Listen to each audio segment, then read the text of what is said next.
말씀 앞으로 나아갑시다. 한 주 잘 보내셨습니까? 제가 더 크게 하겠습니다.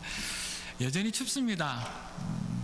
이제 2월 중순이 되면요, 그래도 조금 날씨가 풀린다고 하니까 우리 한번 기대해 봅시다. 또 지난 한 주는 또 제가 이런 생각을 하며 보냈답니다. 여러분들은 어떻게 보내셨습니까? 이런 생각이요. 행여나 지난주 말씀처럼 지금이라도 정말 예수님이 내 옆을 지나가시며 먼저 찾아오셔서 나의 아픔을 또 나의 힘듦을 보시고 너 낫고 싶으냐? 라고 말씀하실까? 또 정말 나의 삶에 이렇게 찾아오셨는데 내가 이런 일이 일어나고 있는데도 내가 몰라서 내가 바보처럼 의식하지 못해서 내 앞에 그 주님을 못 보고 지나지를 않을까, 이런 생각이에요. 또 그리고 정말 나는 이 말씀을 들었는데, 아니 선포했는데 믿고는 있을까? 주님의 이 전혀 예상치 못한 찾아오심에 나는 그저 불평이나 불만이나 다른 변명이나 핑계나 하고 있지는 않을까? 정말 내가 이 한 주 주신 이 말씀을 붙들고 그 말씀을 믿고 있나, 또 이런 생각이요. 정말 나는 말씀하신 대로 일어나서 나의 문제들을 들고 또 지금까지 내가 그렇게 끌어안고 있던 나의 38년 된 그 오래된 녹슨 인생을 박차고 일어나서 그 부질없는 생각하는 그곳에서 떠날 용기는 나에게 있기는 한가.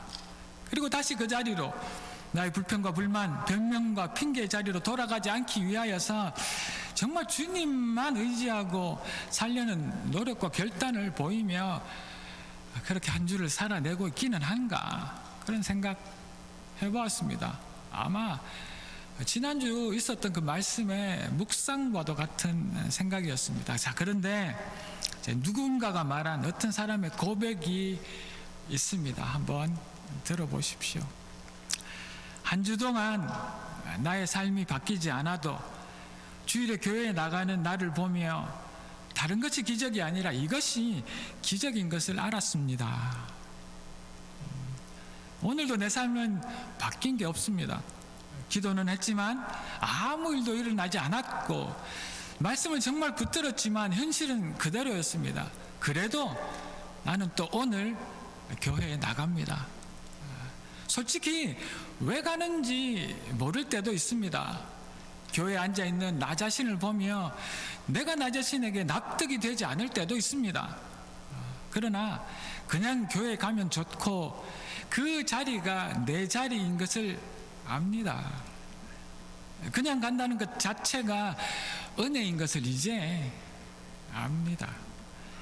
예수님은 지친 일상, 메마른 마음 그 가운데 먼저 와 계셨습니다. 이 예배의 자리에 가장 먼저 오셔서 누구보다 들뜬 모습으로 나를 기다리고 계시는 것 알겠습니다. 나에게 그 뜨거운 감정이 없어도, 나에게 어떤 변화가 없어도 주님은 그 자리에서 나를 한없이 기다리십니다.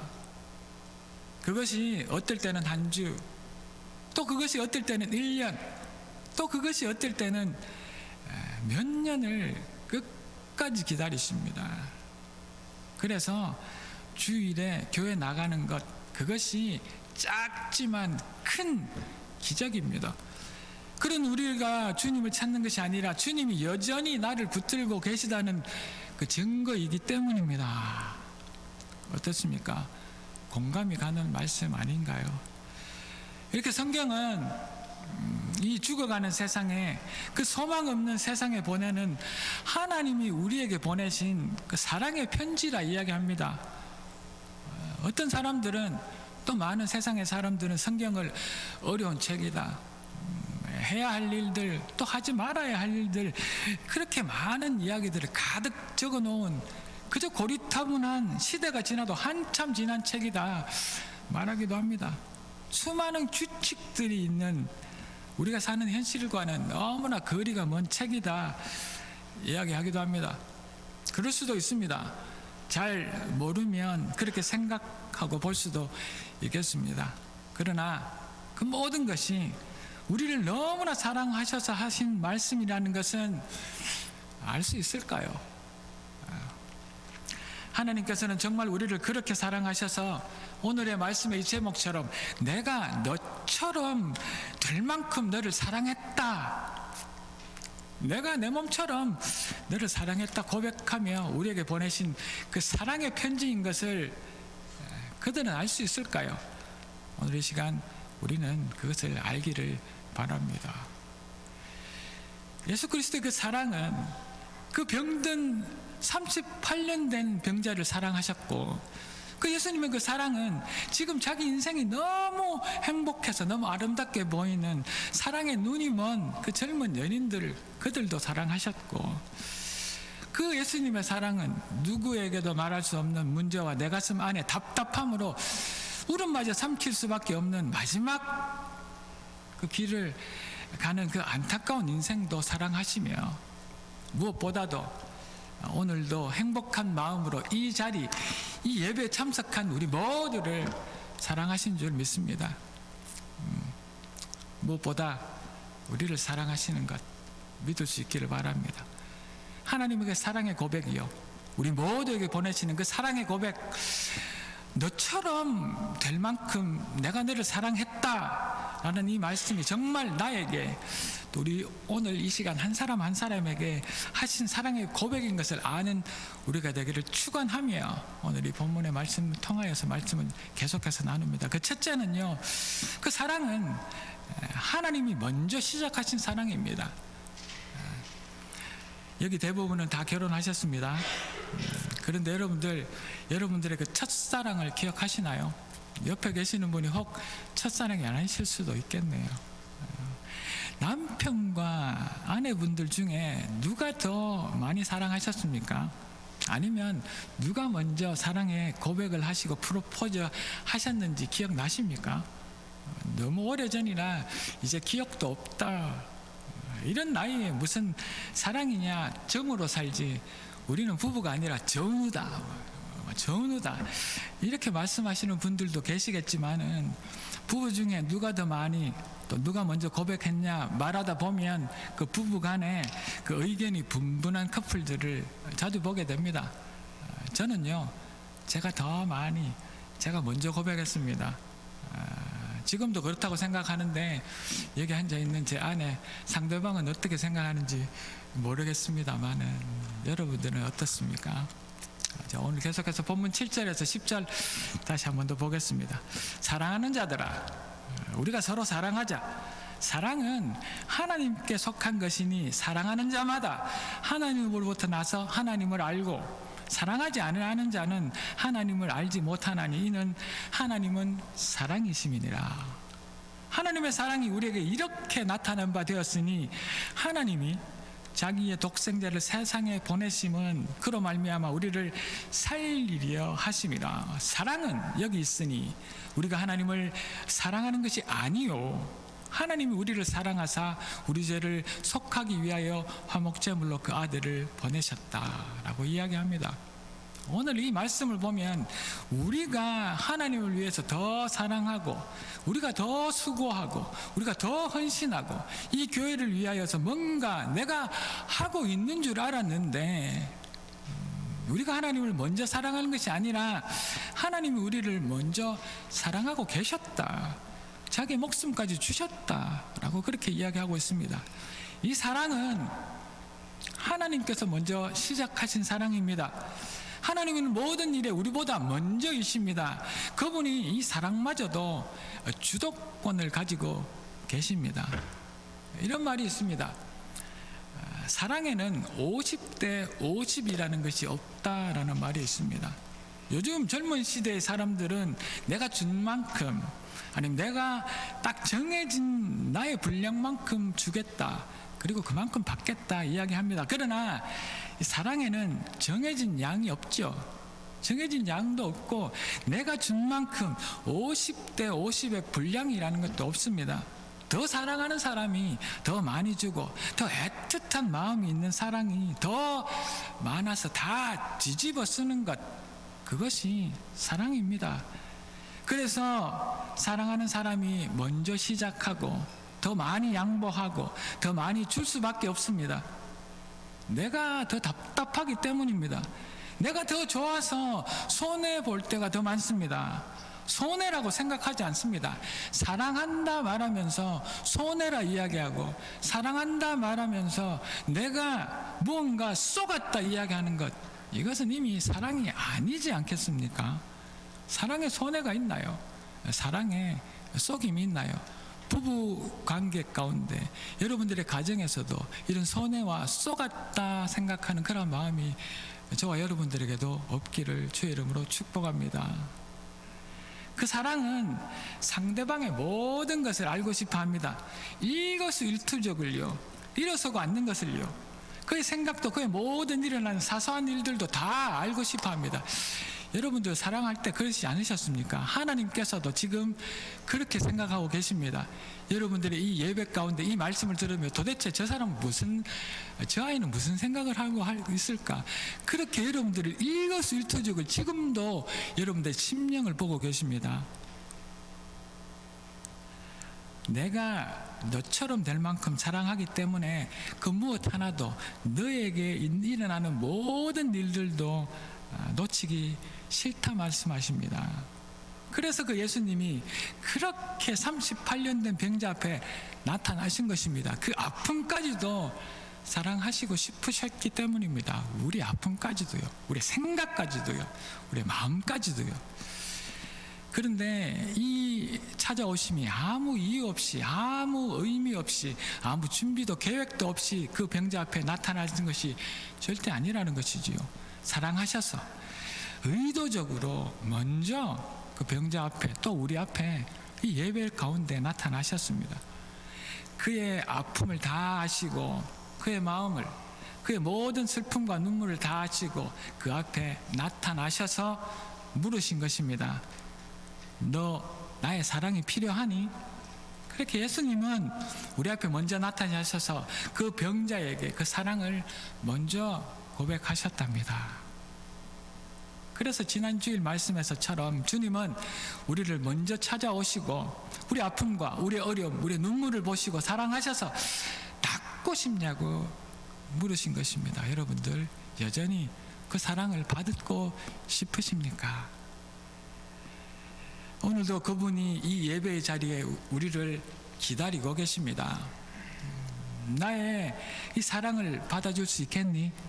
예수님은 우리에게 자신의 사랑을 그렇게 고백하시며 우리는 그저 나의 병 나음에, 나의 문제 해결에만 관심이 있지만 그는 우리에게 오셔서 먼저 그 사랑을 고백하고 계신답니다. 나는 너처럼 될 만큼 너를 사랑한단다. 이런 나의 사랑을 받아주겠니? 이것이 오늘 이 시간 이 예배 가운데 우리 한 사람 한 사람에게 속삭일 수 있는 주 하나님 예수 그리스도의 고백인 줄로 믿습니다. 그 사랑의 고백을 듣는 저와 여러분들 되어야 할 줄로 믿습니다. 예수님의 모습을 보면 그런데 자신의 상황도 그리 좋아 보이지 않습니다. 사람들은 그렇게 무수히 따라다니기는 하지만 그러나 그는 여전히 남루한 옷을 입고 폼나는 낙이 한 마리 없어서 이 마을 저 마을 흙먼지를 일으키며 다니십니다. 또 어떨 때는요, 어디 머리를 누울 곳이 없어서 따뜻한 잠자리 하나 변변히 없는 그런 행색의 예수님이십니다. 그러나 그는 자기가 그렇게 사랑하는 우리를 위해서 자신의 모든 것을 버리십니다. 그리고 더 줄 수 있는 것이 없나 그렇게 고민하시며 모든 것을 내어주시는 지금 이 시간 또 우리를 찾아오신 주님의 너무나 애틋한 그 사랑의 고백을 들을 수 있는 우리가 되기를 원합니다. 그런 그분 예수를 누군가는 자신의 책에서 이렇게 이야기합니다. 그 예수를 바보 예수라고 이야기합니다. 혹 그 책 보신 적 있으십니까? 이렇게 세상은 위를 바라보고 성공을 향해 갑니다. 다음 세대를 키워낸다는 그 세상의 모든 학교들은 머리가 되라고 이야기하지 꼬리가 되라고 이야기하지 않습니다. 그래서 그 세상의 학교들은 1등에서부터 2등 이렇게 꼴등까지 일렬로 줄을 세워버립니다. 심지어 교회에서도요. 세상의 성공과 승리, 부흥과 크짐에 목마른 메시지를 전하며 세상의 크기를 구하며 갈급해 합니다. 교회에서도요. 결국 그래서 사람들은 그 어디에서도 현실에 파묻혀서 세상만 보게 됩니다. 한 계단 한 계단 오르는 것이 아니라 어떻게 해서라도 몇 계단이라도 한 번에 뛰어 오르려는 세상, 그 틈바구니에 예수님이 오셨답니다. 그는 위를 향해 달리는 높고 강한 자리에 서려는 사람들 속에서 그 예수님은 낮고 낮은 자리로 오셨습니다. 주인의 모습이 아니라 종의 형체를 가지고 오셨습니다. 때리면 맞고 손해보고 피해와 자신의 모든 것을 희생만 하는, 자신의 사랑을 위해 모든 것을 거는 그 바보로 이 세상에 오셨습니다. 그런 그를 누군가는 바보 예수라 이야기합니다. 그가 지금 우리 앞에 와 계십니다. 이 예배 가운데 계십니다. 그가 우리에게 먼저 그렇게 사랑을 걸어오십니다. 그 시간이 지금 이 시간인 줄 믿고 꼭 붙드시는 저와 여러분들 되기를 축원합니다. 바보 예수가 던지는 사랑을 깊이 느끼는 시간 되십시오. 이 사랑을 바보 예수가 자신의 모든 것을 들고 먼저 시작하신 사랑입니다. 우리 아픈 몸, 우리의 말 못할 눈물, 정말 답답한 심정, 이 모든 우리를 위해 결국 예수는 자신의 목숨까지 걸고 시작한 그 사랑입니다. 이 시간 그 사랑을 다른 어떤 것들 때문에 놓치지 않는 저와 여러분들 되시기를 주의 이름으로 축복합니다. 이 시간을 떠나면 돌아오지 않습니다. 왜 예수가 나를 사랑하지 않을까 고백하바 이미 늦었습니다. 오늘 이 시간 그 뜨거운 주의 사랑을 받는 그런 저와 여러분들 되기를 축복합니다. 계속해서 그 바보 예수는 이렇게 이야기합니다. 나를 혼자 두시지 않으려고 사랑하셨답니다. 여러분, 또 오래된 이야기 아닙니까? 이젠 기억도 가물가물한 이야기이겠지요. 조금은 닭살 돋는 이야기라 쑥스러우시겠지만 여러분은 여러분의 아내 또 사랑하는 남편과 왜 결혼하셨습니까? 자, 이 질문에 한번 생각해 보십시오. 그리고 제가 본문을 읽고 다시 한번 더 여쭤보겠습니다. 오늘 본문 13절에서 16절 한번 읽어볼게요.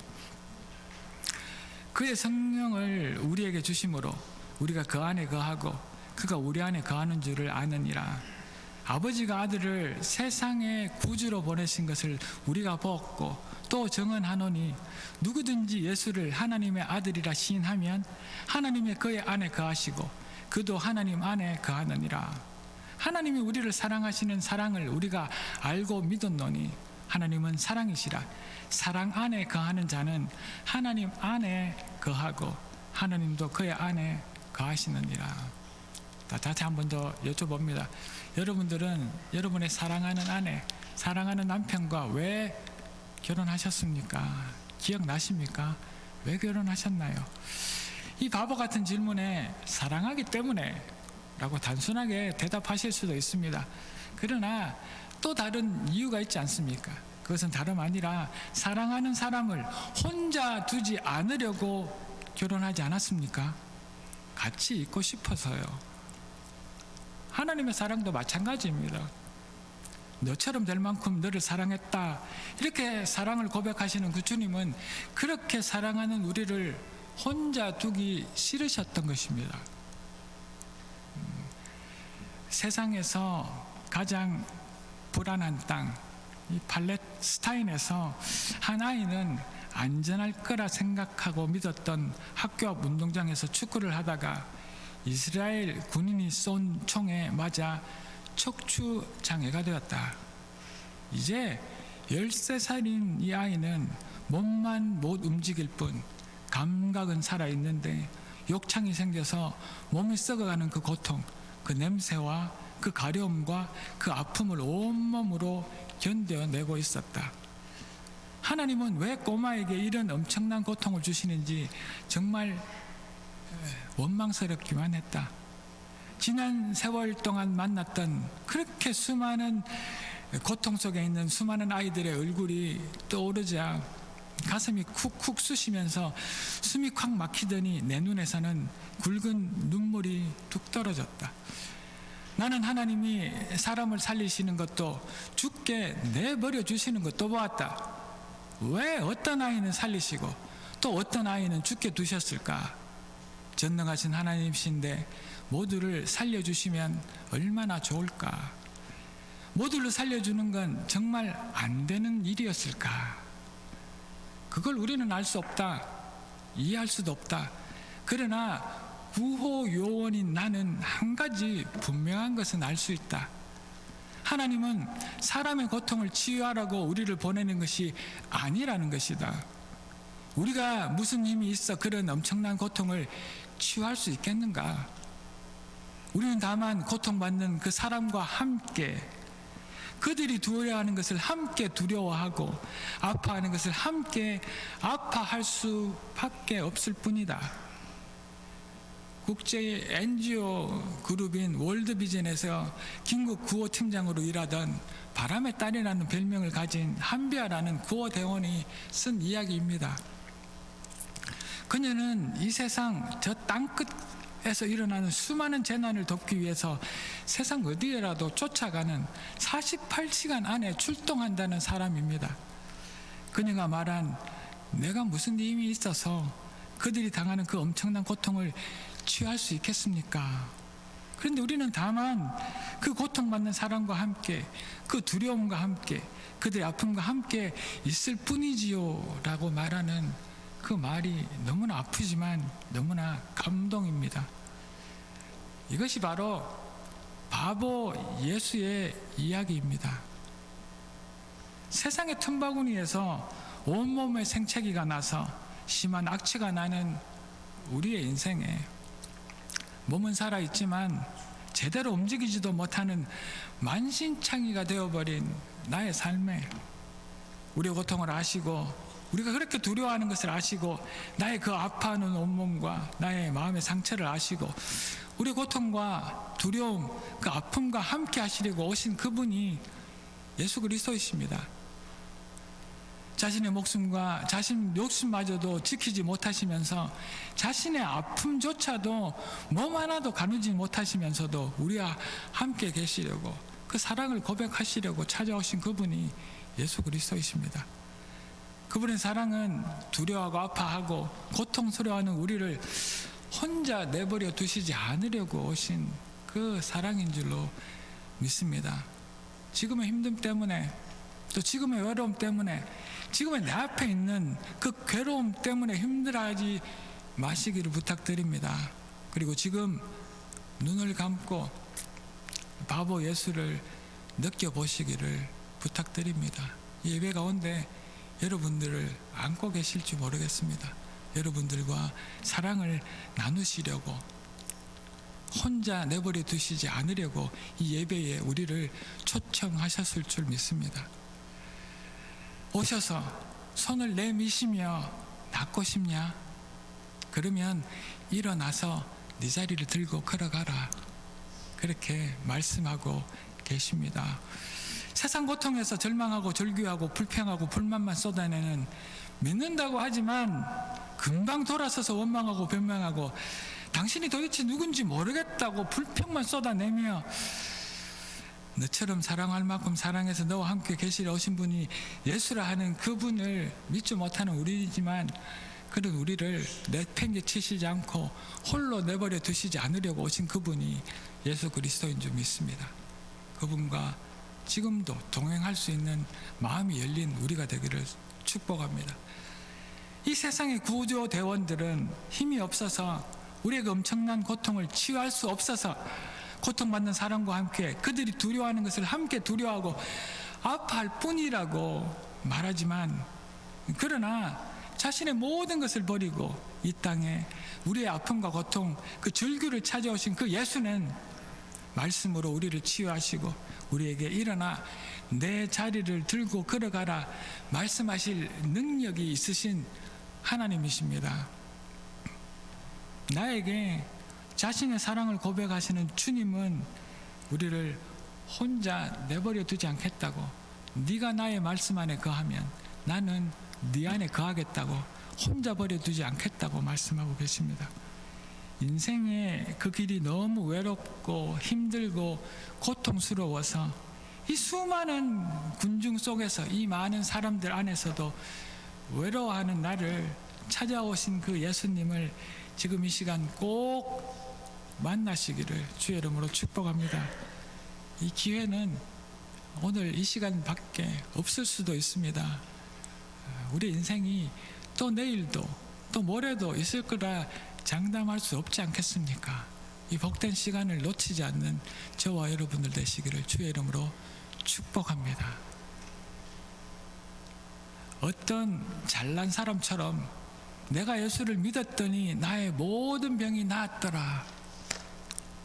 또 어떤 믿은 좋은 사람이 그 간증처럼 내가 정말 간절히 기도하고 날마다 말씀과 함께 살았더니 하는 일마다 잘 되더라 하지 않아도 됩니다. 어떻게 다 그렇게 잘나고 어떻게 다 그렇게 좋은 믿음을 가질 수 있겠습니까? 솔직히 저도 그러지 못합니다. 한 주 동안 나의 삶이 바뀌지 않아도 주일에 교회 나가는 나를 보며 다른 것이 기적이 아니라 이것이 기적이라고 말할 수 있으면 됩니다. 오늘도 내 삶이 바뀐 것 없지만, 기도할 줄 모르지만, 내가 말씀 읽히지도 아니 말씀을 읽지도 않지만 그래도 나는 너무 좋아서 오늘 교회를 가고, 솔직히 왜 가는지 그 이유도 모르고 교회에 앉아있는 내가 때때로 내 자신이 납득되지 않지만 그냥 간다는 그 자체가 은혜인 줄 알면 됩니다. 예수님은 지친 일상에서 메마른 마음 한가운데 먼저 와 계시고, 이 예배의 자리에서 가장 먼저 오셔서 누구보다 설레고 들뜬 마음으로 나를 기다리고 계시고, 우리를 혼자 버려두지 않으시려고 누구보다 우리를 더 사랑하시는 그분이 예수님이십니다. 오늘 이 예배에 누구보다 먼저 오셔서요, 이 예배의 자리, 꼭 앉아있는 그 자리를 보시면서 우리를 얼마나 기다리셨을까요? 그분이 예수인 줄 알면 됩니다. 이 사실만 알면 됩니다. 지금도 여러분을 못 느끼시지만 안고 계십니다. 그 영적인 눈이 트이는 저와 여러분 되시기를 주의 이름으로 축복합니다. 지금 우리를 보고 웃고 계시는 주님이 보여지고 느껴지고 체험되지고 함께 호흡할 수 있는 그 은혜가 우리 안에 차고 넘치기를 주의 이름으로 축복합니다. 자, 그리고 여러분, 셋째입니다. 그런 예수님은 우리를 자신처럼 만드시려고 사랑하고 계십니다. 저희 집에 이제 첫째 아이가 태어났을 때 이야기입니다.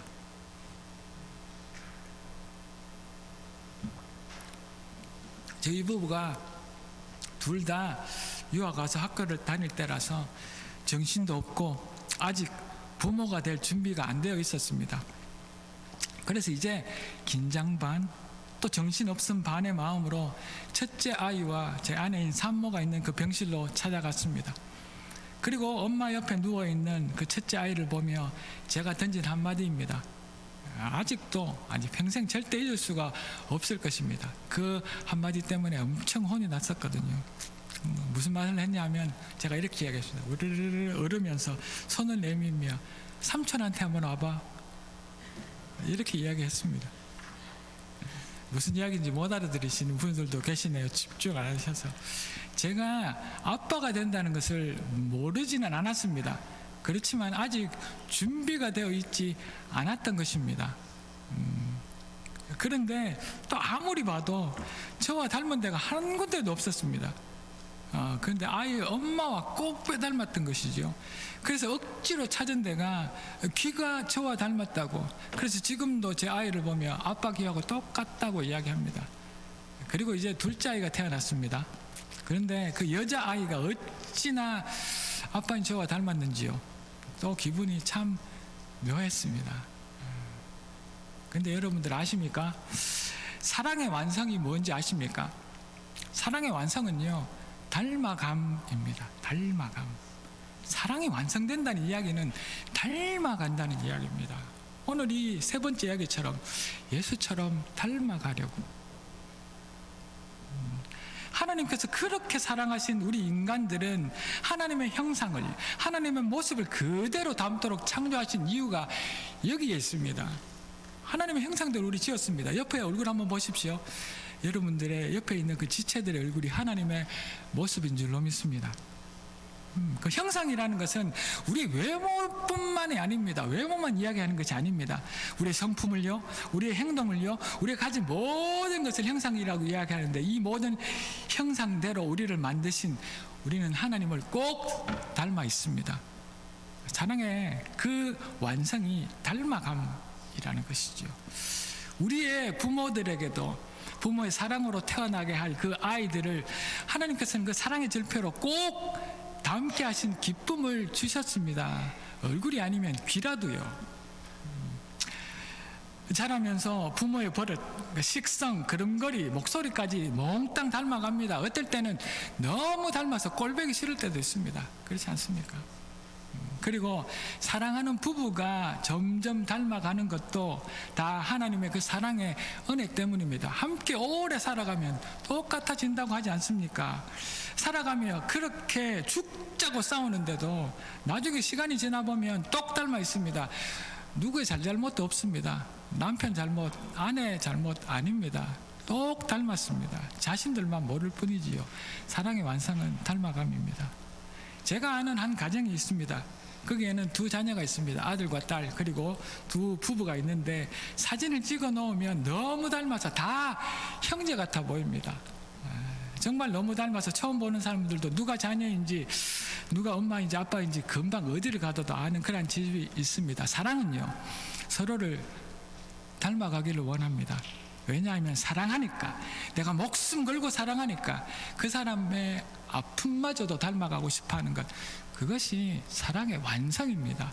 여러분들 사랑하는 자녀들, 여러분들 사랑하는 남편을, 아내를 닮아가기를 원하는 그 축복이 여러분들 안에 있기를 축원합니다. 미워하지 마십시오. 손해봤다고 쏘갔다 하지 마십시오. 닮아가려고 노력하다 보면 닮지 않겠습니까? 오늘 본문 18절 19절 한번 봅니다. 사랑 안에는 두려움이 없고 온전한 사랑이 두려움을 내쫓나니 두려움에는 형벌이 없음이라. 아멘. 두려워하는 자는 사랑 안에서 온전히 이루지 못하느니 우리가 사랑함은 그가 먼저 우리를 사랑하셨습니다. 그래서 너처럼 될 만큼 나를 사랑하신 하나님은 우리가 하나님처럼 되기를 바라시며 사랑하십니다.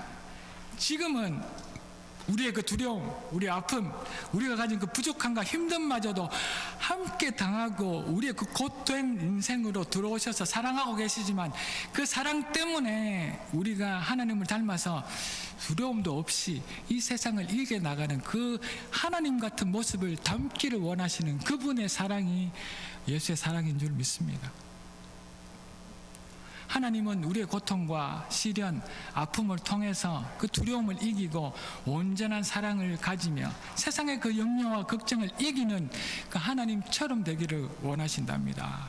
여러분, 하나님을 닮아서 두려움 없이 이 세상을 이겨나가기를 축원합니다. 지금 우리를 아프게 하시고 우리를 외롭게 하시고 우리를 잠시 고통을 주시는 것, 그것은 우리가 끝까지 아파하다가 우리 인생을 끝나기를 원해서서 우리에게 그런 시련을 주시는 것 아니랍니다. 우리에게 해를 끼치시려고 그 고통과 고난, 두려움을 주시는 것이 아니라 우리가 더 하나님처럼 더 닮아갈 수 있도록 우리에게 그 시련을 주신 것입니다. 우리를 더 하나님을 닮도록 훈련시키셔서 성숙할 수 있도록 하나님이 주신 그 방법이 시련이라는 것입니다. 우리의 인생의 목표가 아무 근심 없고 그저 안전하고 안락한 것이 우리의 목표가 인생의 목적이 아니지 않습니까? 바라고 원하기는 하지만 그럴 수도 없습니다. 우리 안에 어떻게 어떤 시련도 고통도 없이 살아갈 수 있단 말입니까? 사랑의 완성이 닮아감이라면 우리 인생의 목표는 그러면 주님을 닮아가는 것이어야 합니다. 주님의 성품을 닮아가는 것이어야 하겠지요. 주님의 사랑 안에서 그 어떤 걱정, 근심, 두려움을 이기고 먼저 나에게 오신 그 주님의 사랑으로 그 주님의 성품과 주님의 그 인격을 닮아갈 수 있기를 원합니다. 그래서 하나님은 우리에게 하나님의 그 성품과 인격을 닮아갈 수 있도록 이 땅을 우리의 훈련소로 만들어 주셨답니다. 그리고 우리의 가정을요, 우리 배우자를 우리의 훈련의 장소와 훈련의 도구로 사용하셨습니다. 그래서 이 땅을 그저 안락한 곳으로, 그저 평화로운 곳으로, 그저 아무 걱정도 근심 없는 곳으로 만드시지 않으셨습니다. 그래서 훈련소인 이 땅에서 두려움도 있게 하시고, 어려움도 있게 하시고, 육신의 아픔도 있게 하시고, 또 우리의 슬픔과 낙담과 눈물도 하나님께서 그 시련의 도구를 위해서, 이 땅의 훈련소를 위해서 허락하신 것, 그것입니다. 그리고 드디어 예수를 훈련소인 이 땅에 보내셨습니다. 누구도 감당할 수 없는 십자가의 고통을 우리보다 먼저 당하게 하셨습니다. 우리가 닮을 성품과 인격과 그 삶의 본을 위하여서 하나님은 그 예수를 사랑하셨던 것이지요. 훈련소의 조교처럼 그렇게 먼저 몽땅 당하게 하시고 더 심하게 본을 예수가 당하신 것입니다. 이 땅은 그래서 우리가 원하는 천국의 모습이 아닙니다. 이 땅이 천국이라면 얼마나 실망스럽겠습니까? 이제 우리는 언젠가 하나님의 나라, 그 천국에 갈 것인데, 그 전에 하나님의 그 사랑으로 하나님을 닮아가는 훈련을 이 땅에서, 여러분들의 가정에서, 여러분들의 직장에서 시련을 통하여서 훈련받고 있는 것입니다. 하나님을 닮아가려고요. 예수처럼 되려고요. 이것이 예수님이 다 지나가신 십자가의 길입니다. 언젠간 우리도 지나가야 할 그 길이기 때문에, 우리가 예수를 닮아야 하기 때문에, 하나님의 형상대로 살아가야 되기 때문에, 사랑의 완성이 닮아감이기 때문에, 너무 아파서, 너무 슬퍼서, 너무 힘들어서 울고 싶으면 우셔야 합니다. 그러나 하나님의 사랑은 우리에게 그 모든 두려움을 이기게 할 것이고, 결국 우리의 병과 아픔을 고치실 것이고, 또 결국 우리가 누군가를 먼저 사랑할 수 있는 바보 예수를 닮은 작은 예수로 이 땅에서 남은 인생을 살게 하실 것입니다. 우리가 행복한 것, 우리가 멋진 삶을 살아가시는 것이 우리에 대한 예수의 닮음이 아니라, 우리가 바보 예수처럼 먼저 누군가에게 손을 내밀고 전도하고 복음을 전하고 예수의 사랑을 전하도록 닮도록 하시는 것, 그것이 예수의 사랑의 목적인 줄 믿습니다. 내가 사랑받기 위해 태어난 것 맞습니다. 그러나 마지막 우리가 닮아야 할 예수, 바보의 예수의 모습은 우리가 예수처럼 누군가에게 뺨을 맞아도, 누군가에게 손해를 당해도, 누군가에게 질책을 받아도 그 사랑을 전할 수 있는 그 예수를 닮아감, 사랑의 본질을 닮아감, 그것 때문인 줄로 믿습니다.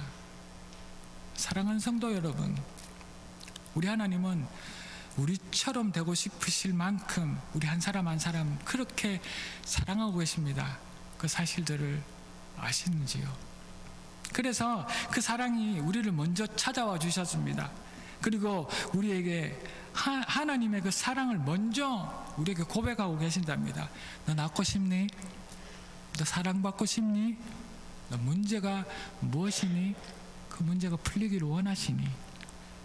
지금도 이 예배 자리에서 누구보다 먼저 오셔서 우리 예배 자리를 바라보시며, 내가 앉아있는 이 자리가 빈자리가 되어 아파하시며 우리를 기다리고 계셨습니다. 그리고 한 주를 잘 보내고 이 예배 자리를 지킨 것이 기적이고 그것이 은혜라 우리 입술을 통하여 고백하게 하셨습니다. 주님의 사랑을 제대로 받은 우리가 되기를 원하시면서 말입니다.